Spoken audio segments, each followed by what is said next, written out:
While palace watchers focused on gowns and smiles, a silent operation was underway, one that would quietly rewrite the power map of the monarchy. Catherine's ascent didn't begin with a proclamation. It began in whispers, strategic appearances, subtle removals, and an eerie absence of Camilla from key events. What looked like grace was actually control being transferred, one patronage at a time. Before we go deeper into what this really means for the royal family, make sure to subscribe so you don't miss a single update. The first hints didn't cause immediate alarm. Catherine, attending a charity event that had, for years, been associated with Camilla. At first, it appeared ceremonial, a substitute for scheduling conflicts. But then, it happened again. And again. Charities long under Camilla's wing quietly began listing Catherine as their official royal patron. No announcement, no ceremony, just a series of silent substitutions. Behind the palace gates, aides were already talking. One insider confessed that the updates came through in waves, reshaping the philanthropic web that Camilla had spent decades weaving. Catherine now controls Camilla's entire philanthropic web, one staffer stated, adding fuel to an already flickering fire. Soon, the public began to notice Camilla's shrinking schedule. Once a constant figurehead at galas and ceremonial fundraisers, her presence diminished to almost nothing. Royal correspondents speculated about health concerns, but those theories faded as Catherine stepped into spotlight after spotlight, each appearance subtly diminishing Camilla's relevance. Tension crackled behind the scenes, not through overt conflict, but through the king's carefully measured silence. Charles neither confirmed nor denied the shift. His ambiguous stance only deepened the mystery, as if he was shielding the full extent of what was happening or unable to stop it. Within the palace, comparisons began circulating, quietly whispered among senior aides. This was Anne-level tactical precision, one insider remarked, referring to the Princess Royal's legendary ability to handle duty with surgical control. But this time, it wasn't duty. It was a takeover. One not driven by public demand or press maneuvering, but by a calculated, deliberate restructuring of power. What made this more shocking was the lack of resistance. No statements from Camilla, no clarification from the palace, just Catherine, moving forward like a shadow turned sovereign. There were no press briefings, no televised declarations. The monarchy's most dramatic transfer of influence in decades was unfolding not on stages or under cameras, but in ink, paper, and whispers. The Queen Consort's name vanished from the websites of major organizations she had once championed. In their place, Catherine's presence loomed calm, firm, and unyielding. The charities welcomed the transition with measured enthusiasm, but some couldn't mask their surprise. The message was clear. A new force was at the helm. But what appeared to be a graceful succession was, in fact, the fallout of a brutal internal reckoning, one that had been brewing behind velvet curtains for years. In a private salon of Windsor Castle, just before the state banquet, a secret council gathered. No press, no protocol, just tension. Sources now confirm this was the moment Catherine made her move, armed not with demands, but with documents, witness accounts, and the Queen's handwritten notes. Inside that gilded chamber, where royal matters are typically wrapped in pleasantries and protocol, the atmosphere was unrecognizable, thick with consequence. Catherine arrived not as a guest, nor as a subordinate, but as a strategist with an airtight case. According to a senior Windsor aide, she brought receipts, and not just any receipts. These were personal correspondences, internal charity audits, and accounts of patronage mismanagement under Camilla's watch. And among these carefully organized pages was a letter in Queen Elizabeth's own hand, a private message never intended for public eyes, but now used as a final weapon in a battle Catherine had been silently preparing to win. The Queen's words were strikingly clear, urging that the future of the Crown's legacy must not be compromised by favoritism or entitlement. A veiled reference many believe was aimed directly at Camilla. The room reportedly fell into stunned silence. Princess Anne, long considered the monarchy's iron backbone, broke it. Her support was swift, unwavering, and utterly uncharacteristic of her usual diplomatic neutrality. Witnesses said she backed Catherine's claims without blinking. For Anne to pivot so publicly was not only rare, it was damning. It marked the moment the tide turned, when the royal old guard silently acknowledged that Camilla's grip on the crown's philanthropic authority had become untenable. Even those who had once stood with Camilla were said to glance nervously at one another, unsure of their place in this newly shifting order. Then came the most unsettling moment of all King Charles's reaction. A man who'd spent his entire life upholding tradition and shielding his second wife from public scorn suddenly looked undone. His face reportedly turned pale, described by one insider as ashen, almost frozen. He didn't defend Camilla. He didn't dispute the documents. He simply asked for time. That silence spoke louder than any denial ever could. It wasn't just agreement. It was surrender. But surrender without spectacle. To avoid further scandal, the decision was reached with chilling calm, a gradual transfer of Camilla's patronages to Catherine. No announcements. No upheaval. Just a slow, methodical reassignment disguised as routine. There would be no royal decree, no press conference. The world would see what looked like seamless succession, but insiders knew this was anything but natural. It was a calculated pivot to preserve the monarchy's credibility. Those present understood what had just occurred wasn't a conversation. It was a coup, quiet, bloodless, and utterly transformative. For Catherine, it was the moment her role expanded from royal support to royal architect. For Camilla, it marked the beginning of her controlled descent. But no one in that room could fully comprehend the deeper storm this reckoning had awakened, because this wasn't just about power. This was about unfinished battles, long-ignored tensions, and a legacy buried under years of compromise. And yet, this royal recalibration had roots deeper than anyone dared to admit, roots tangled in decades of rivalry, regret, and royal reinvention. She once stood beside the king, commanding influence across the Commonwealth. Now, she walks empty corridors, her calendar shrinking while Catherine's expands. Camilla's inner circle has crumbled, and the emotional cost is far greater than any lost title. At first, the change was subtle. A few missed events, a delayed appearance, a sudden excuse of fatigue. But it didn't take long before whispers began to grow louder. Where was the Queen Consort? What was keeping her behind closed doors while Catherine, with increasing confidence, took over nearly every public-facing responsibility once reserved for Camilla? The silence surrounding her absence ignited speculation across tabloids and television rumors of illness, even whispers of abdication. But within the palace, the truth was far less mysterious and far more tragic. Camilla hadn't vanished. She had been cornered, isolated within her own domain. Staff described her living space as a palace within a palace, a private suite transformed into a quiet exile.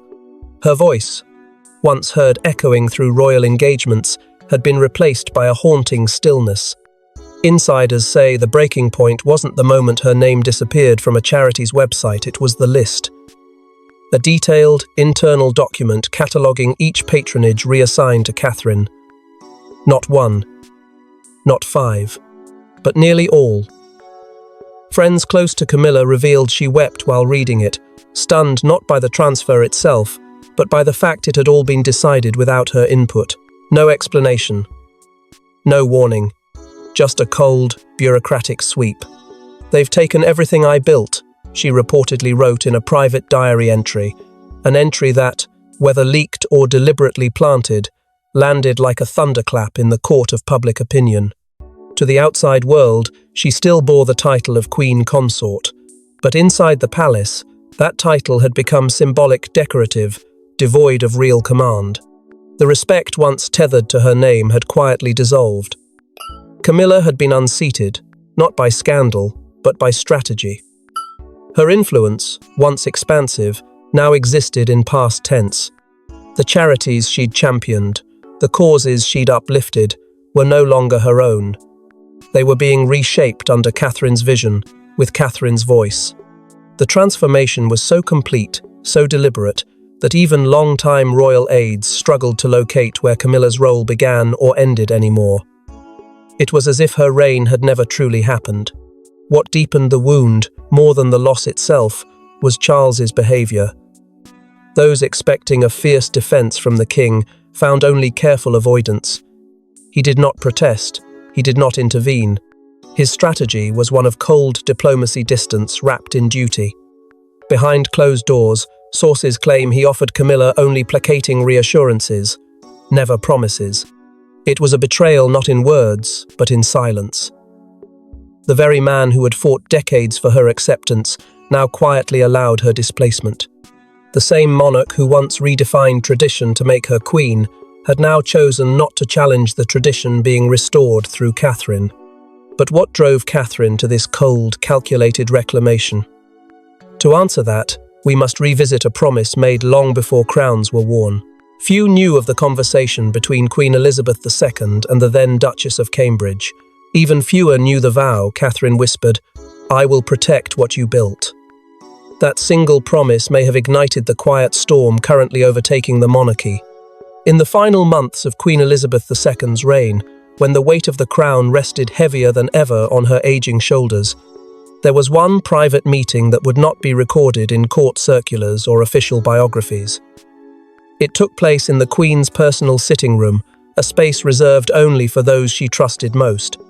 According to palace insiders, this wasn't a meeting for pleasantries. It was a handover of wisdom, of warning, and of legacy. The Queen reportedly spoke with unusual clarity about the future of the monarchy. She did not name enemies outright, but her message was unmistakable. The institution could not survive on sentiment or second chances. She expressed concern, real, sharp concern about the shape the crown might take after her death, particularly in the hands of those who, in her words, believe too much in reinvention and too little in endurance. It was in that room that Catherine is believed to have made a quiet vow, a vow not to inherit, but to defend. To protect not just the image of the monarchy, but the core traditions it was built upon. It wasn't about power, it was about preservation. And yet, from that moment onward, everything she did began to take on a new weight. Her public demeanor grew more composed, her schedule more deliberate. And behind closed doors, she began preparing for something few imagined she would ever need to do: challenge the authority of a sitting queen consort without ever speaking a word against her. Multiple sources now claim the Queen left behind a series of coded letters marked only for Catherine. Letters that reflected Her Majesty's deep concern about Camilla's long-term ambitions and the potential erosion of the monarchy's moral foundation. These letters weren't filled with accusations, they were laced with caution, urging Catherine to act only when the institution itself was at stake. And act she did. But not with fury. With calculation. With timing. With legacy in mind. The same legacy she had pledged to shield. During the Queen's funeral, cameras captured a fleeting moment. Catherine, head bowed, her eyes brimming with something more than grief. Insiders now believe it was the weight of responsibility settling on her shoulders, the full realization that her private promise was now a public mission. She wasn't just the wife of the heir. She was now the silent steward of a disappearing era. Her every move since, from reclaiming patronages to re-establishing traditional protocols, has been a direct response to that burden, a fulfillment of that vow. Royal commentators have begun to echo a haunting sentiment. The true queen isn't crowned. She's chosen in silence. Catherine was not chosen by decree, but by quiet endorsement, by the subtle guidance of a monarch who saw in her not only a reflection of duty, but a force capable of outlasting the storms ahead. But as Catherine honoured the past, she would soon be forced to confront the present, a royal institution fractured by divided loyalties and hidden agendas. Within the monarchy, silence is a weapon. And right now, it's being wielded with surgical precision. With Charles caught in the middle, and Anne refusing to back down, the palace has become a chessboard where every move could spark a civil war of crowns. Behind gilded doors and rehearsed smiles, the House of Windsor is under siege from itself. In one corner stands Prince William, unshakable in his alignment with Catherine, reportedly stating in private that this is the kind of leadership the monarchy needs earned, not inherited. His loyalty to his wife isn't just marital, it's strategic. He has watched her win public favor not through theatrics, but through relentless, disciplined service. And now, he stands guard over her expanding dominion, backing every move she makes, even as it redraws the royal power map. His support is not passive. It is active, forceful, and for some within the institution threatening. In another corner is Princess Anne, whose stoicism has long kept her above internal conflict, but even she has broken her silence. At a recent engagement, she made what insiders call a pointed remark cloaked in diplomacy. Legacy must be earned, not adorned. That single sentence ignited speculation across the palace. Was it a jab at Camilla, a nod to Catherine? Or both? Those closest to Anne say she's thrown her full weight behind Catherine's stewardship, not for personal loyalty, but because she sees in her the same relentless work ethic the monarchy was built upon. Anne's presence in this silent war is seismic, because when she moves, tradition moves with her. Meanwhile, Camilla's allies are scrambling. Former courtiers and longtime patrons have launched a discreet but coordinated PR push. Leaks to friendly journalists, strategic social media posts, quiet dinners with influential figures. Their message is clear. Camilla's reign is not over, but their desperation is palpable. The harder they push, the more transparent the panic becomes. They're not defending power, they're trying to preserve a version of history that is already being overwritten. Caught between the factions is Prince Edward, who continues to walk the line of neutrality. He's present, supportive, but silent. However, Sophie, his wife, has chosen her side. She's been seen accompanying Catherine more frequently, even co-hosting certain engagements previously associated with Camilla. Sources suggest Sophie believes Catherine represents the future of the crown and has no interest in propping up a structure that no longer serves the monarchy's survival. Her decision to step forward has added another layer of tension, fracturing what once seemed like a unified royal alliance. Even at the administrative level, the tremors are visible. Staff at Clarence House and Kensington Palace are reportedly at odds, emails ignored, directives contradicted, loyalties questioned. What was once a well-oiled royal machine is now grinding under the weight of competing agendas. And while this friction plays out behind locked doors, one move has quietly confirmed the magnitude of Catherine's growing reach. The Queen Mother's personal foundation, long held as an untouchable piece of royal legacy, has begun funneling resources through projects helmed by Catherine. It's not just symbolic, it's structural. The crown is shifting on paper, in practice, and in power. And while the royals battled behind the scenes, the outside world began to notice the tremors, especially historians, who saw the shift as anything but ordinary. No consort has ever been replaced in spirit before being replaced in name, declared one historian. As documents surfaced and charity listings were updated, royal scholars were forced to confront a seismic truth. Catherine hadn't just inherited a role, she had rewritten it. The academic world, long regarded as a quiet observer of royal shifts, suddenly found itself pulled into the storm. A viral lecture out of Cambridge University electrified the monarchy's watchers. The phrase used was not poetic, it was surgical. A bloodless coup. Those 3 words would define what had taken place within the palace. This wasn't the result of abdication, scandal, or death. It was something far more radical, a quiet reassignment of symbolic power, with Catherine emerging not as an heir apparent to Camilla, but as a rival who'd already won. The scholar drew comparisons to Queen Mary of Teck, whose influence behind King George V was legendary, but even then, such authority had never been claimed so openly or seized so methodically. What made Catherine's rise even more astonishing was its intent. She wasn't preserving the past, she was re-engineering it. Where Camilla had sought to modernize the royal patronage system, aligning it with more progressive, corporate-backed partnerships, Catherine pulled it back into its historical roots: duty, service, visibility. Her version of monarchy wasn't quieter. It was sharper, louder in presence, and built to withstand the chaos of a post-Elizabeth era. Historians began calling it future-proofing, a strategic positioning that could not be undone even if the title of Queen Consort were to change hands again. Catherine wasn't just occupying a role, she had embedded herself into the identity of the modern crown.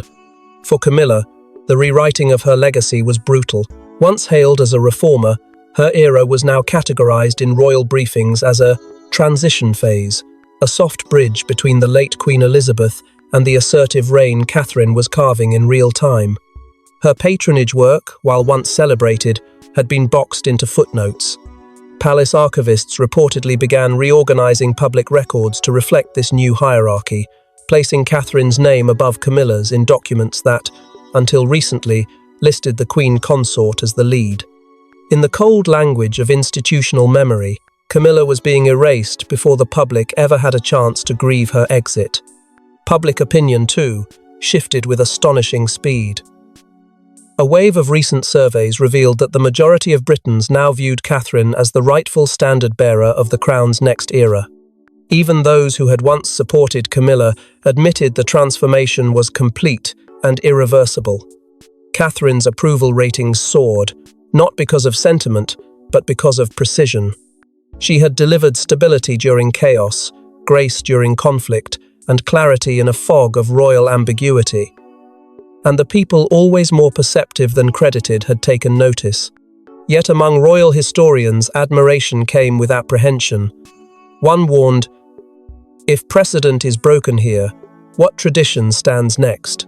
The concern was not just about Camilla's fall, it was about the nature of monarchy itself. If Catherine could upend centuries of protocol through will, strategy, and silence, then what else could be undone? What other rules could be rewritten? What other heirs, legacies, or institutions could be bypassed without a single public declaration? But as the world analyzed the headlines, one document would surface that would send shockwaves through the monarchy's very foundation. In the royal archives beneath Windsor, an unassuming leather-bound ledger lay untouched until now. What it revealed wasn't just Queen Elizabeth's personal sentiments, but a classified royal decree that may have authorized Catherine's takeover long before Camilla wore the crown. The discovery came not through a press leak, nor an official release, but from a whisper. A quiet tip from an anonymous archive employee who had been tasked with cataloguing personal documents in the wake of the Queen's passing. Among correspondence and ceremonial records, one envelope stood out. Marked only with the royal cipher and sealed with wax, its contents were never meant for public eyes. Inside was the Patronage Transition Memo, a document that is now sending tremors through the very bones of the monarchy. Supposedly signed during the Queen's final weeks, the memo names Catherine not just as a future Queen Consort, but as a guardian of legacy in event of instability. The phrase, vague but chilling, has now become the center of a storm that refuses to calm. The implications are staggering. If this decree was indeed signed by Queen Elizabeth, it repositions Catherine's recent consolidation of patronages not as a bold power grab, but as a royal directive. An execution of long-standing wishes, buried under layers of secrecy until now. But the most explosive revelation isn't the document itself. It's the possibility that King Charles knew about it and chose to keep it from Camilla. Insiders are now speculating that Charles, desperate to maintain unity during his first fragile months on the throne, may have quietly shelved the document, hoping its contents would never come to light. But secrets, especially royal ones, have a way of surfacing, and this one has resurfaced with vengeance. Debate within the Crown's inner circles is fierce. Constitutional scholars are scrambling to understand whether an unelected document, drafted in secrecy, holds legal weight in the royal succession of influence. Some argue it amounts to nothing more than a personal wish list. Others see it as a binding moral directive, especially since it was signed by the longest reigning monarch in British history.